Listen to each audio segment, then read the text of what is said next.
Hello, welcome back to Between the Panels, the book club podcast where we concentrate on graphic novels and comics. And now we're doing manga. Woo! And of course, we are starting with the critically acclaimed A Silent Voice, which got my attention because A, the movie that I did not see yet, I will after this recording, and B, it won an Eisner Award. For those of you who don't know, an Eisner Award is like the Oscars for comics, and the only other manga that I know that won an Eisner was Blade of the Immortal. I want to say Akira probably won one, but I have to check. So, but where are my manners? I got to introduce my crew. We got... Hello, this is Matthew Ritacco. And we got... Tyler. And Dan. So yeah, this was, I did something that I am famously known for, especially in school. I procrastinated. You two actually read it probably weeks in advance. I read it twice. I read it once, but I actually also have the movie and saw that too. All right, good. I binge read all of volumes 2 through 7 yesterday. I finished 2 during my lunch break at work. And then I read, 3 and 4 before I went to bed, and I just binge read the last 3. You were there after I picked you up. You were my witness. Yeah. I You read read the last 4 chapters, was it? I want to Right say before this? 6 probably. Something like that. Full disclosure, I'm never doing that again. If we're gonna cover a series, I don't care if it's 60 chapters or 20, I'm not doing that again. Yeah, it's time for your final exam now. Oh no. Binge seems to work better for watching, not reading. Especially because I was watching it. I was reading this on a screen because I'm reading my PDFs, and I'm also working on like post-production as my day job. So I was looking at a screen. I had a massive headache this morning. So read responsibly, kids. Screen reading is like such a pain anyway. It's so much, you lose so much when you don't have the book in hand. It's just... I bought the entire series because I didn't want to read it on a screen because I look at a screen all day and I'm like, you know what? I want to give my eyes do a this break. right. I know. There's something about just holding it in your hand. The next books that we have, I'm going to try to pick whatever I have physically or whoever has anything physically. But aside from that, so this series, for those of you who don't know, A Silent Voice focuses on a boy named Dan. I need your help. Full disclosure before we continue. These are Japanese names. We're going to get mispronounced names. We're not Japanese. If you have a complaint, write it down in the comments. We're trying. We're not going to read it. If you know how to pronounce them correctly, good for you. Yeah. Quite frankly. Dan, boy's name again? Shoya. Shoya. So a boy named Shoya, who, I'm not going to lie, the first volume reading it, his kid is a little brat. Like, I was kind of disturbed. Like, I knew what I was getting into, but just seeing kids are kids, especially in Japan, where they're just like, oh, they don't know any better. But kid was literally pouring salt on a slug. Yeah. And I'm just like, you monster. Oh, I hated almost every character at first. Yeah. This is like the sign of serial killers. I mean, other than Shoko, the girl, I think the first volume you're not supposed to like anybody at the beginning because... Yeah. And if you really want to sip some haterade, so Shoya picked on Shoko, who, by the way, she's deaf. So yeah, this kid bullied a deaf kid. So, yeah, this happened. Well, it wasn't just him. It was a whole class that was basically bullying her. That too. Pretty fair amount of the... He was the leader of the bullying. Yeah. And but then it went too far, and he got ostracized after she got transferred to another school, and everyone's like, wow, you're the biggest bully.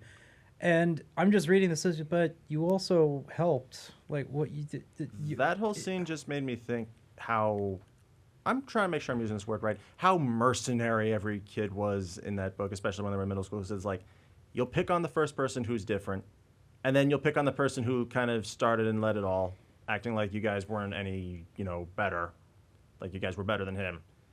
And then you're basically just at that point, it just seems like you're just trying to start laying into each other for everything. It almost comes off like mercenary. It's kind of like that whole message of, hey, guess what? School sucks. Middle school sucks even harder, and kids are mean.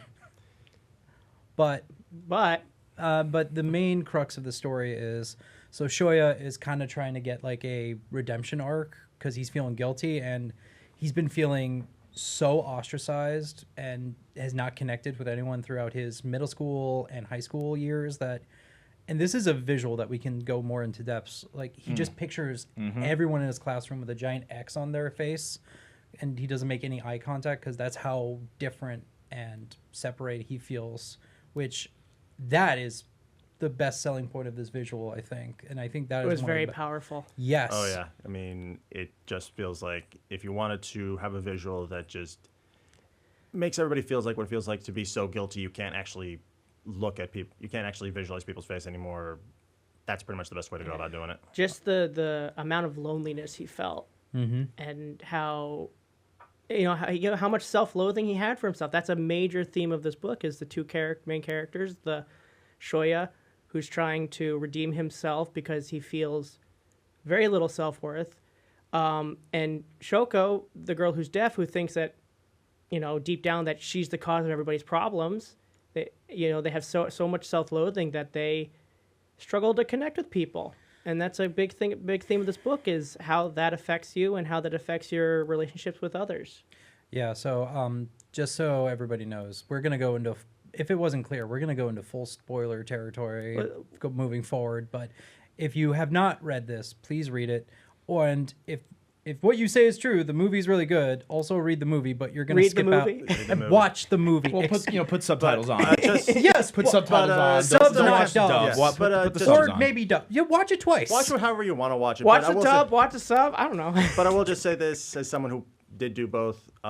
If you're going to try to watch the movie to understand the book, it's not going to work that way exactly because one's an adaptation, one's the source. I'd say go with both, but don't try to use one to get the other one. Are they crazy different? No, They're not crazy different. They're just they don't sort of end in the same way. They cut arcs out. I know that they cut arcs out of the movie Yeah, I that guess were in the that- book. that makes sense. So read the book first, then watch the movie. It's not as like heavy different like Well, I mean, I did. No. Akira and the manga. no, not to that degree. The It's key just- points still happen. Cool. Yes, Awesome. The major points still happen, and you still do get the exact. You still get a lot of the same when you do it. It's just, it's an adaptations. They're not gonna. It's not a step-by-step recreation. It's Yeah. just one doing its own thing. Yeah. So, yeah. So this was not as heavy as the last book, but definitely I felt like I was reading a soap opera, a teen soap opera. I mean, I think There are that was elements of it. Yeah. Yeah, exactly. So that's how I felt. Let's go around. Like, how did you guys feel reading this? Starting with Matt. Well, there's one of the things that I was thinking of just walking up to the studio not even a half hour ago is I think it's such a good expression of somebody coming to grips with guilt for childhood mistakes. And in a way, and it plays like that for a lot of them. For a lot of people in the book, you see a lot of growth for a good amount of characters in the book. Like I said, half the characters you meet them, you just dislike them right away. Even some of the ones, even like Satoshi, who you meet at the high school stage, where almost every main character you meet in middle school. But Satoshi, who you meet at high school, if I'm not mistaken. Yeah, I think you're right. Even him right away, I'm like, oh, this kid is so annoying. But I'm worried that's what I'm like. You know what I mean? So I'm like, Yeah. oh my God.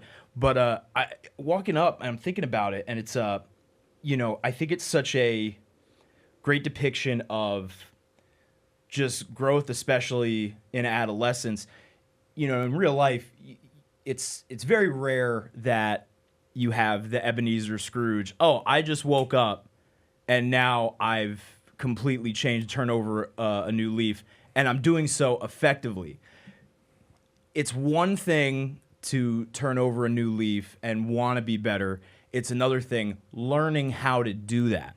There's points throughout, his high school stage is all of him regretting how much of a little jerk he was, but he's still making mistakes because he's learning as he's going. And I think that's a very realistic way about it. You're going to still make mistakes on the road to being a better person.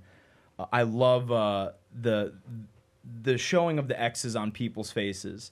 Just to reiterate, when he is feeling isolated, when he's excommunicating people, no pun intended, you see the people that he does not want to deal with or he believes hate him. They just have an X on his face, on their faces.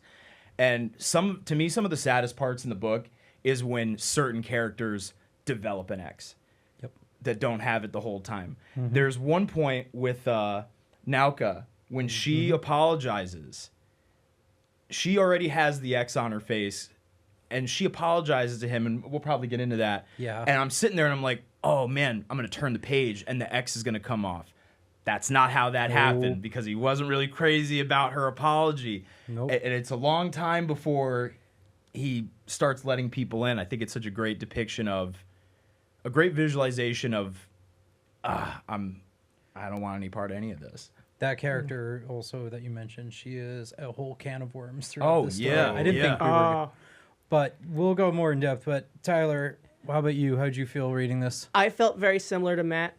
Off of what you're saying about people's individual growth, their self-worth, and the process of just trying to improve yourself. I think one of the best parts about this book was, since it's all told from Shoya's perspective, one of the things as I was reading this was, I was thinking, I love the growth of Shoya. I love the growth of Shoko. I love how their characters are growing. I love how the parents are growing, the two mothers. I love how they change. But I didn't feel like any of the other characters were changing that much. But then I realized, oh, since it's from Shoya's perspective, and the only person he's consistently interacting with is Shoko, he doesn't actually see anyone else change. He only gets brief moments of it. And with Naoka in particular, you go through this whole book going, this girl just cannot get possibly any worse. No. Yeah. And then she keeps making the same mistakes, constantly saying the nastiest things to people, being very, in our mind, selfish. And then finally, at the end of the book, it seems like she's gone through something almost completely off screen, Yeah. where she's gotten better. And it's like, well, we never saw it. But Shoya never saw it. He can only see, he can only understand people and how he interacts with them. And as he's putting X's in front of everyone's faces, there's a really powerful scene near the end, spoilers, where he finally seems to have a consistent friend group, and then he feels guilty about how he treated Shoko in the past. That's her name, right? Am I saying it right? Yeah, Yeah, you you're got it. saying Yeah, it. you got it right. He felt so guilty about how he treated her in the past that he feels like that he needs to ostracize himself now. Yeah. That he needs to beat himself up. He needs to punish himself. He's not allowed to feel happy anymore. And that scene was really powerful. I was reading that, yeah, and I was just thinking, no, I have a term whenever I read or watch fiction is like, oh, we're gonna have a bummer moment, but no, this really felt real and heavy, where he was just like, there's no denying this. Yes, I'm friends with Shoko now, but I did bully her terribly, and Am I allowed to be friends with her now? am I like not just her, but are you guys gonna be my friends still? Whatever. I already made the decision. It's just like that whole back and forth in your mind, and that is real. That is like real, like sense of anxiety, depression, and self-doubt, or any of that kind of stuff, because you're always going back and forth, because you're always going to worry about the worst case scenario, especially when you're in a country like Japan, where social status is key and important. Yeah, I mean, And if you have one bad reputation for the most minute thing, that follows you everywhere. well, I mean, same here in the U.S., but not as. yeah, I think part of it also going into like the country, the value system. Japan has a value system, to my understanding, that's very community centered. You represent not only your household, but you represent your school, you represent whatever organizations you're a part of, you represent your workplace. So if you are ostracized from one of them, if you do something that they don't like, that can affect your relationships with everybody, being like, I don't want to associate with somebody who isn't even living well by their household. So for Shoya, who is naturally, a nail that sticks up, he already struggles with fitting in. It's very easy to, community-wise, to ostracize him. Even though we see him from his perspective, he's done horrible things as a child, Yep. but he's really, really trying to be better, and he's really trying to be a nice person, to be kind, and to live his life at some points. But he doesn't have a community that supports him. The only person who consistently supports him is his mother, and you know, Thank God for her. and his niece, who niece. And his niece. as the book keeps mentioning, oh, that's my sister's daughter. Yeah. Her dad's Brazilian. They say that Yeah. every Single single time. time. Yep. Yep. And we finally got to meet him, Yeah, Pedro. we get him right at the end. At We the get him very right at the last. Yeah, we meet him in the beginning too. He shows For a up second, yeah, for a yeah. second. For like a They second, introduce and him. Just a then- second, yeah. It's a nice bookend, though. It is. It's so nice. It is a fun. I guess a way I can interpret that is just you have such a outsider element, and that I think that goes hand in hand with how this is like a tight knit community. I feel like that echoes everything you Oh, just yeah. said. The fact that somebody who's not Japanese was at least present for some amount of time. What a deal that is. Yeah. It's Yep. such a big point. They always bring it up. It's such an His, outsider element. his niece is a mixed race child. Yeah. And now we don't see how the world reacts to that child, but it seems like that they're accepting of her because she seems very happy and seems to have a very happy home life. Well, she's also cute. Yeah, She's she's adorable. adorable. She's absolutely adorable. Dan. Yep. All right, Dan. I read through all 7 of these books, and the one thing I can understand of this is guilt, self-loathing, and self-hatred is probably one of the hardest things you will ever have to deal with personally, because then it's not just the world. You think it's the world against you, but then it's you against you, and that's Yeah. the hardest part about it all.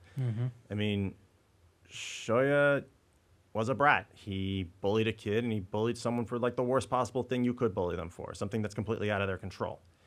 I mean, yes, the other kids jumped in on it too, and Shoya, he was kind of leader. But then also they were doing it too, and then the teacher did pretty much next to nothing to actually almost make it better. encouraged it. He actually made it a lot worse. In fact, I think that's also what kind of added into it is that it's what you guys said. Shoya didn't have a community. I mean, you have an authority figure in the room, and they're not doing anything, and that they even kind of just say that. I think it was the gist of this, like, if you feel bad, it's kind of like you deserve it, which is probably the worst thing you can say to someone who's, especially to a kid, because Oh, it's like yeah. saying you deserve to be unhappy, I which is kind of a little bit more satisfying in, I can't remember which volume it was, but it was when they go scout a location for a movie. Yep. And the college is where he runs to the teacher, and the teacher says he turned out okay, and Then the friend freaks out. and then Shoya, I think, did he punch the teacher? No, Did he say no, something? no, the it friend. was on him. the friend Satoshi. He just poured water on him. That's what I remember. And then it's like, and then at that point it is kind of indicating that yes, Shoya was a brat. He was a kid who made a horrible choice, and he talked about Shoko. You kind of did the exact same thing. You're an adult. You don't get any excuse. You're Yeah. just Yeah. Yeah. You were just absolutely the worst person to be in the room with him, and it does feel Shoya kind at least learned. Yeah. Shoya from learned it. to be better, and you just learned to not place any blame on yourself. And he was also throwing Shoko under the bus too. It was Yeah. He did. well, I mean, like trying to blame the victim also, but also just like, well, I mean, that was- she was probably using her disability for this, and it's just like, That was crazy that insight. is Crazy insight whenever on that I'm hearing teacher. that in the book, that they're saying, "Oh, Shoko's using her disability to get advantage." My first thought when I'm thinking is that was Shoko actually using that to make to make everybody feel sorry for her, or are you just saying that because if you were in Shoko's position, that's what you would do? Yeah. ooh. That feels Yeah. almost like it's almost projection. Because the one thing I can say about Shoko is that, she consistently said good natured. She's consistently said and it's heartbreaking, especially because it's like you have someone who didn't really deserve anything that happened. I mean, her dad basically split up from her mom because of her family saying she was born deaf. Like it must have been something with the mom's fault. I'm like, no, that's not how this works. And also, you're abandoning a kid for something that's completely not their fault. Yeah. I And don't that want poor to. girl blames herself. I mean, Yeah. and then Yeah. also, I think also just in there is that I think this book probably portrays guilt and self-loathing and self-hatred probably better than most manga series I see, because it's a lot of times you see someone getting bullied, and a lot of times it goes, you get bullied, people stand up to the bully gets ostracized, the end. Yeah. This is the first time I've seen what happens afterwards for the bully, and Yeah. how it's not enough that he just says, "Hi, Shoko, how you doing?" Or, I fished your old communication notebook out of there. I mean, yeah, that was a great gesture, but that's just a gesture. Yeah. Like he actually had to work hard to basically make amends, and then it does kind of get to the point that I think the most heartbreaking thing in the book was what happened on the bridge when I think her name was Miki. Yeah. Yeah. She pretty much just tore into Shoya in front of his new group, in front of the friend group, saying how bad he treated Shoko, how bad he basically led everything, and now basically there's no redemption for him. He's just making this up, which is, if you've gone through the stage, if you've gone through guilt and self-hatred and trying to make a redemption, that's the worst thing you can feel, of basically saying, no, you don't deserve this. You did something horrible, and now you have to basically live with it the rest of your life. No redemption, no getting past this. This is what owns you from now on, and I'm basically going to say that, which made me actually hate Nikki in the book, because it's like, well, first off, you were bullying her you were bullying Shoko as much as everybody else was, and, you know, if you say that, you know, you were afraid to speak out because you were getting bullied, well, that doesn't make you any better. In fact, Well, I think there's a great moment in that where Shoya even calls Miki out, because Miki was a part of the group that Yeah. was still bullying, and Miki seems to be living in this denial state where she just can't accept that was doing stuff as bad as what Shoya was doing, and that she even contributed to bullying Shoya afterwards. Yeah. And you know, it's you know, each You're playing the character, victim. yeah, each character seems to handle bullying or being bullied a different way. You have Shoya, who is the bully and is now being ostracized, and the guilt that he feels from that, and the self-loathing. You have Shoko, who's also experiencing that same self-loathing, but she blames herself for all the, you know, awful things that other people have done to her. You have her younger sister, who's trying to support her older sister because she loves her dearly, but she doesn't feel supported in that Yeah. by her own family now. And then you have the short one, Oh, What's the his name? filmmaker one? the filmmaker one. the filmmaker whose name I cannot Satoshi. remember. No, Who's- that's not Satoshi. That's Filmmaker is. Nagasuki. the no, Tomo- Satoshi's the tall one with the big eyebrows. with the big eyebrows. Tommy. the- It's Tom Gotta fix again. my notes. Well, it's okay. We're gonna. But The there's pudgy one. The first one, the first real whoa. friend that Shoya makes, and he's also been ostracized and bullied for his size and the way he looks and his nerdy interests, and he kind of lives in this space of almost like pretending it's never happened, like this sort of case of confidence that kind of comes from nowhere. And he's really the most stable character in the whole book because of it, because he is consistently the nicest to everybody. He is. He's consistently the most helpful, the one who wants to see everyone get together. So he's really like the one who kind of keeps the whole group together. And who are we talking about The here? short one. The filmmaker one. And he's wildly insecure too. And Everybody's he's also wildly insecure. Everybody's wildly insecure in this book. Yeah. It really Yeah. spoke to me. And then did. you have Naoka, Naoka. Yeah. who was Shoya's childhood friend, Yep. and who, no big surprise here, had a crush on him. You can see it basically from the first panel that they interact. Yep. Yeah. And you even see, you know, the weird denial space that she lives in, where she blames all of the bad decisions that she made as a child and is making now on Shoko. Yep. And it's like, but these are your actions. So as the kids Yeah. say, they are all these characters are stuck in their own Delulu. Yeah. Pretty much, but And that's I- life. It But is. that's That's my also, favorite part that's also about growing it. up. That's how it goes. it's Everyone life, has their reason too. and it's growing up. It's like I said before, the only person I don't think who has an excuse at this point was the teacher, because these are kids who are basically learning how to. I mean, you have Shoko, who's basically, yes, she blames herself, and she's got essentially, I don't think it's said out loud, but I think she has PTSD from the bullying and in school, and she's just working through it. We'll get to that. You've got Shoya, who's so guilty, so hates himself so much that he was actually considering, Are we are we allowed to use that word? allowed to use the word? Which one? He was we can- considering to unalive himself. the Unalive? unalive. Yes. With that, we are reaching to a point, which is a big story moment. So, spoiler alert Massive again. spoilers, and I Yes. guess Literally a at the trigger end warning. Yeah, trigger warning too. So at the Yes. end of Volume 5, just when we thought everything seems okay-ish after a big blowout, there's a festival going on with fireworks, and then Shoko. Shoko, goes back home, but Shoya was going to pick up Shoko's camera to go back to the festival and sees her about to fall off her window. Yeah. And luckily, he saved her, but then... That she was doing intentionally. Yes. Yeah. She was Yeah, doing that this she was- intentionally. and This was then not a trying to do it. misunderstanding. Yeah. Well, I was very shocked when Or an accident. shocked when I saw that. I was like, "Oh no!" I thought when the festival was happening, because you want to see it the whole book. Yes. When the festival's happening, I'm sitting there, not her jumping out a window. When the festival's happening in book 5, I'm like, oh, they're gonna finally kiss for the first time at the end of this book. And then he opens the door and she's about to jump off the balcony. I'm like, no. I was thinking that funny too. I thought that's where I was like, oh, they're finally gonna do it. And then Is it sad to say that felt like kind of the climax of this series? Because that's the climax. As the entire time, the entire thing that's going on at least for Shoya, it's his climax because it's the climax of the story because he's going up there trying to turn the camera and also saying it's after the bridge incident and he's like, how do I know I've been redeemed? How do I know I'm actually doing this right? How do I know I'm actually doing this for the right thing? And I'm not just doing this to make myself feel better. And his instinct is to save Shoko's life. Yep. And he does. Spoiler. That in that point is when Shoya finally realizes this is really his redemption moment, that he's done something bad before, but he's not a bad person. No. He actually did learn. He actually did grow. He jumped into a river to get Shoko's communication notebook out.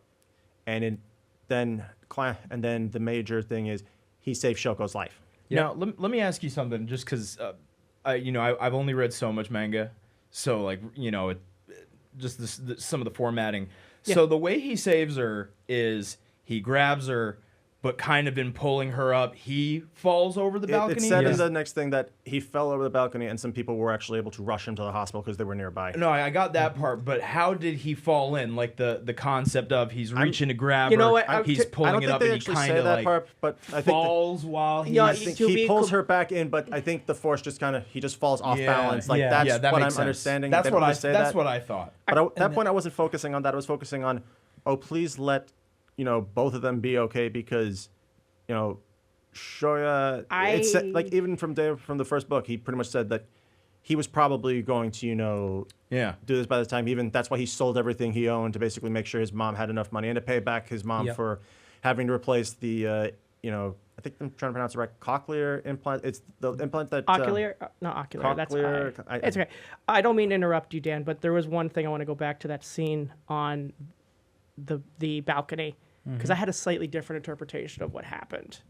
Because Shoya at the beginning of the book also tries to commit suicide. Yeah. Early in the book, and then he ends up not going through with it. Yep. And that's a big part of the end of the first volume. I think it's the end of the first volume is when he decides not to. Yeah. I'm not gonna. Yeah. Something like that.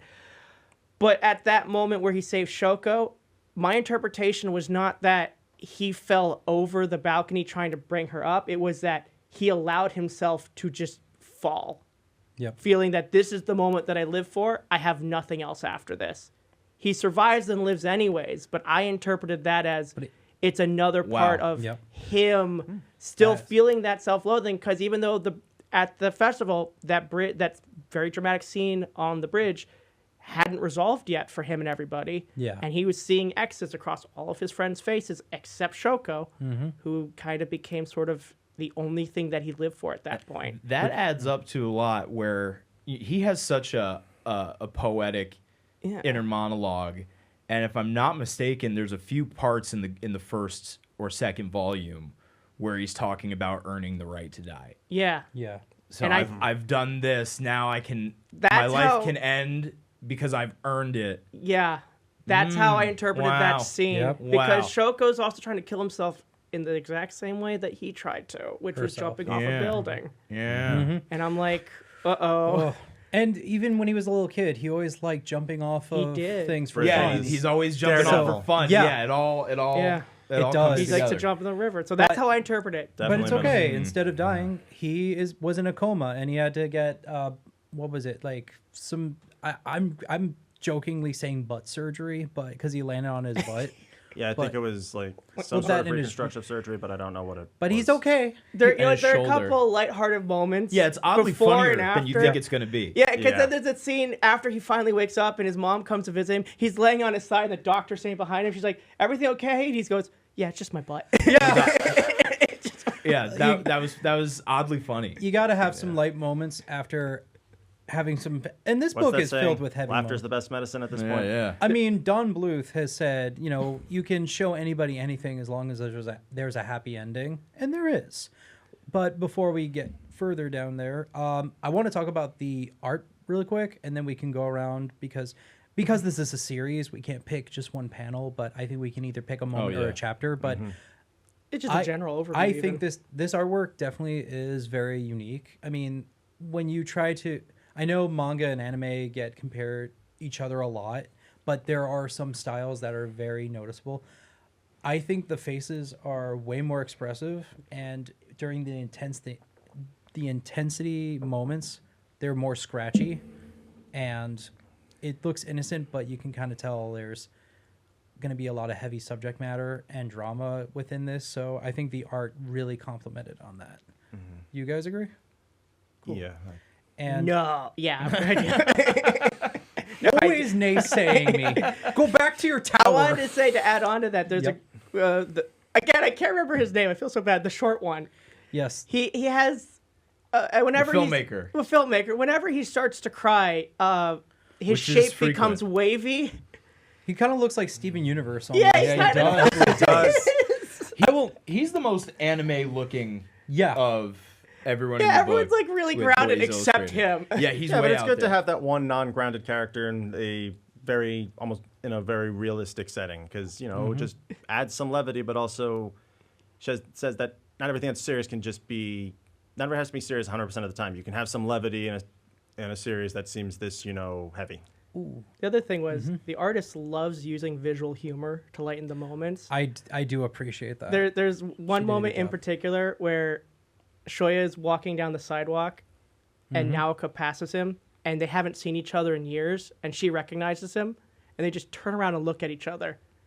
And then there's just like this moment, they don't say a single word. She reaches into her bag. You're like, what'd she pull it out? She pulls out a cat tail. She attaches it to her skirt. She pulls out cat ears, puts them on, and then just stares at him. I was reading that late at night, and I felt delirious. I was like, "Am I seeing this right now?" I was laughing so hard at that moment. I'm like, I couldn't imagine what the heck else is in that bag. Right. Another thing I want to point out, because again, we're dealing with a character who is deaf. They also, how did you guys feel how they handled representing sign language? I thought they did a great job. I think they did I a think really so good too. job too, especially when you actually point out that that Shoya actually learned sign language in order to communicate better with Shoko, and then speaking when you're deaf and speaking. I guess I don't have that much experience, but I guess that's the way you'd speak if you're not able to hear. But if you're Yes. I got. You can feel me over here burning. Yes? All right, so I got a little something to say about that. So when a long time ago now, I want to say dated, but we'll go ahead and say summer fling. I think that's a little more appropriate. Oh, scandalous. One of the great loves of my life was a deaf girl. Oh. And who will remain nameless, but anyone who knows either of us and watches this is gonna know exactly what I'm talking about.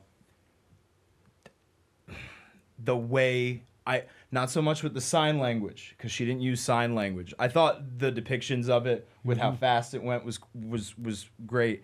I think the brief moments, because it doesn't happen very often, where they write out phonetically the way Shoko is saying things, I thought that was very on point with how a deaf person speaks. I think they really nailed it. I read it in the girl I'm talking about. I read it in her voice. So this was like a nice connection for me with that regard, like this.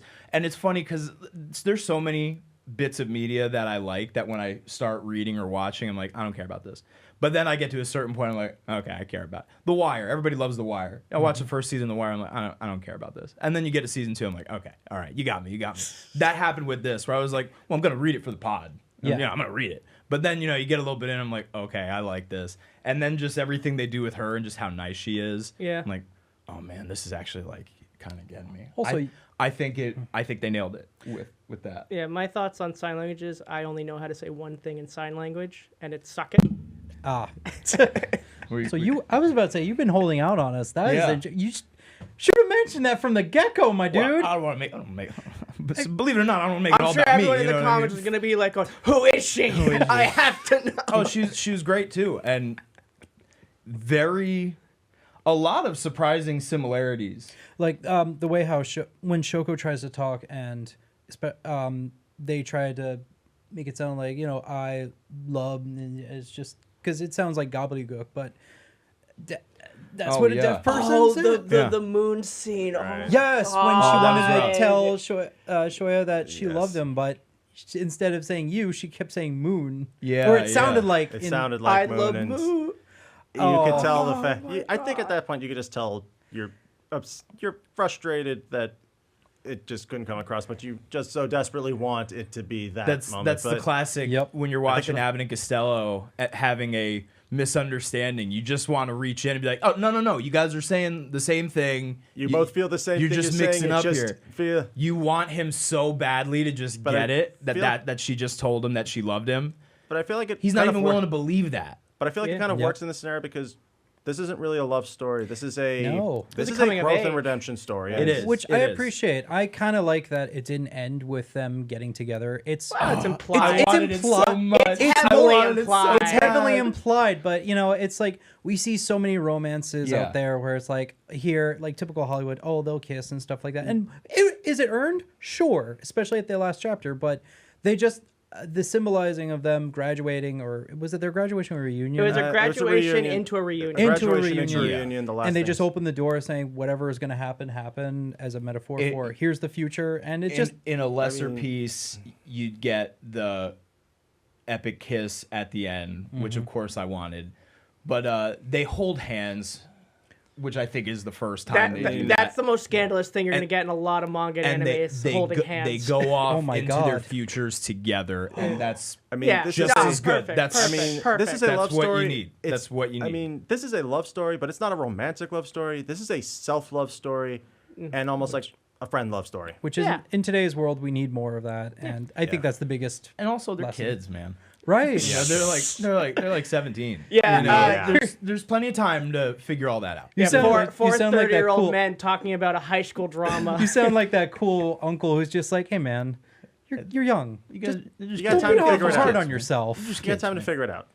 Yeah, so plenty of time. we got less than 5 minutes, so I'm gonna talk about I already know my favorite chapter, and it was after the balcony fall, and each chapter we get everyone's like chapter dedicated to themselves. All the side characters, yeah. We get Shoko's chapter, and that one I love the most because that was crazy. because we're in her perspective. All the words are cut in half because I thought there was something wrong with the PDF. No, I thought there was a problem with the PDF. It took me a And, second to realize. we're in her shoes for a little bit, and that is very reminiscent to back in I want to say in 2001 or 2002, Marvel Comics did a whole entire thing where all their books were said "Nuff said," and it was no dialogue, nothing, just panels of characters doing stuff, and you just let the imagery take you away. And I think again, the best thing about this medium is how the visuals can tell a story, and you don't need too many words. Less is more. So that was my favorite chapter. And how about you guys, real quick? well, it's funny because we're talking about how we're not even able to pick a favorite panel. Guess what? I got a favorite panel. when he, and then it's really sad too after we just did all that. When he, and I'll break down a couple other little things. I'll move quick. When they're talking about when he's talking to her sister, I believe, about getting through to her, and how am I gonna make this right or whatever, and he goes, if I could just kill my younger self, that would make the difference. And then you turn the page and it's 17-year-old him holding and stabbing the 6th grade version of him. What a great, I want the old me to die. I wish I could go back and have stopped myself so I didn't have to deal with this pain now. I thought that was such a heartbreaking, because that's the thing. Despite being a little jerk, he's so genuine. Yeah. He really, really is broken up about his own mistakes. Yeah. And in life, that's what happens to a lot of people, And I thought that was such a great, yeah, man, he's not too thrilled with his actions. There's one chapter where they go on a date, And I think just him talking to girls, talking to her especially, but you know, just him talking, Shoya talking to girls, and the whole date. And he goes, "Oh, there's gourds everywhere." You know, just him Oh being my God, manic on a yes. date. I thought was so. Oh yeah, that's dates, dude. Oh That's my especially when you're not even sure if it's a date. The whole segment of we got all after he falls and while he's in the hospital recovering for the 2 weeks, and you get the one time it's not his perspective, when you get everybody's little chapter and okay, here's what this guy was traumatized by, or here's what this girl's insecurity is. You get everybody's side, and no matter how jerky everyone is, you still get the bits and pieces of like, okay, here's the thing that they went through, and here's how their feelings are, giving them their perspective. It helps validate the character a lot. It validates everyone. If there's anyone you didn't like up to that point, okay, you don't need to like them yet. You don't even need to start liking them, but now you get it. Yeah. Now Yeah. it all makes sense. Those are some of my favorite All things right. in the book. Tyler. Yep. I'll try and be quick. I mean, there's so many powerful moments in this. I mean, I could go through so many, but I'm gonna just stick to, for the sake of this, some of the more humorous ones. Yep. I already talked about the cat tail and cat ears. Yep. There's the other scene with the "I love you" or "I love Moo," however she says Yeah, it. yeah. But then there's that beautiful panel of him looking at the moon, and I think it's a full-page panel too. Yeah. That- That was cool. That was a great moment because I think that was one of the moments where he was actually self-reflecting positively on himself, because he's so negative on himself the whole book, and you just kind of want to just take him aside and be like, "Man, you're fine. yeah, yeah. You're Right. doing good." Let yourself have this little win. Yeah. So that was a nice moment. Oh, then with all the cats too is pretty great. Oh, the cat. But that's the cat for cafe was personal reasons. So funny. Oh. Oh yeah. Yeah. But yeah, those moments, this moon panel especially stuck with me. Yep. Yeah, that was cool. Yeah. And finally, For me, what really stuck out, my favorite chapter is the one where they're at the school festival, and finally, for Shoya, the X's just fall off everybody's face. yes. Because yes. that to me Yes. was just like, after everything, after, doing something horrible, the long road, realizing there are a lot of people that will never forgive, that are not either never going to forgive him, or they're super reluctant to even think that he could actually want to do this for anything other than just making himself feel better. Which, I loved it when the mom finally just said, thank you for this, because Yep. she was one of the harshest people to Shoya, and he just realized at that point that that is his redemption. Like, the whole series dealt with, Shoya trying to make amends for everything, trying to actually, live better. And it just kind of, by that point, the last person that Shoya needed to forgive him for everything that happened was Shoya. And he finally let everybody back in. Like It's such a great little moment. I mean, that's the real. I think that moment just does resonate in the fact that sometimes there's a saying of "you're your harshest critic." Yeah. and Yeah. that a lot of times you can't grow, you can't change, you can't really be, really feel like you're redeemed until you finally allow yourself to forgive yourself. Because sometimes it's hard. Sometimes you think if you forgive yourself for everything, that means that it was pointless, that it was meaningless, that it was. You're letting yourself off easy. And then at that point, you just feel like you're judging yourself more. You're judging yourself harsher than anybody else in the room. yep. So to have all that happen, he finally allows himself to finally have the X's just drop off everybody's faces, to finally reconnect. And it finally hits that, he's not beyond redemption. Like, this is that moment. This is like his moment. To me, this moment is equivalent to Andrew Garfield's Spider-Man saving MJ in No Way Home. Like, this Yeah. is when he finally makes up for everything. Finally, I got it. I Like, got this it. is that moment. What a That's comparison. Let me the have a part win. that stands out. That's the part that stands out for me anyway. I Yeah. hear you. So Yeah. I think that's a good place to end, because that was the ending, sort of. But yeah, so highly recommend this manga. Definitely got to check out the movie. I know you saw it and you give it 2 thumbs up. Awesome. And yeah, so after this and the book prior, I think we need a palate cleanser to something fun or something. Yeah, we've done like 2 heavy things back to back. It's one of my friends was even telling me, so you start out with the space one and then you do 2 heavy ones. Pick a lane, and he's right. So we'll think. We haven't Pick decided. a lane. We're gonna do whatever the heck we want. We don't know what our next book is yet, but stay tuned. Mystery book. Ooh. Next time we got a mystery book for episode 4. So yeah. So join us next time. Whatever book that we have, pick this up at your library or Barnes and Noble or wherever you get this book, and highly recommend. Don't And torrent. yeah. And for those of you that can relate to this and also feel those things, be nice to yourself. So later.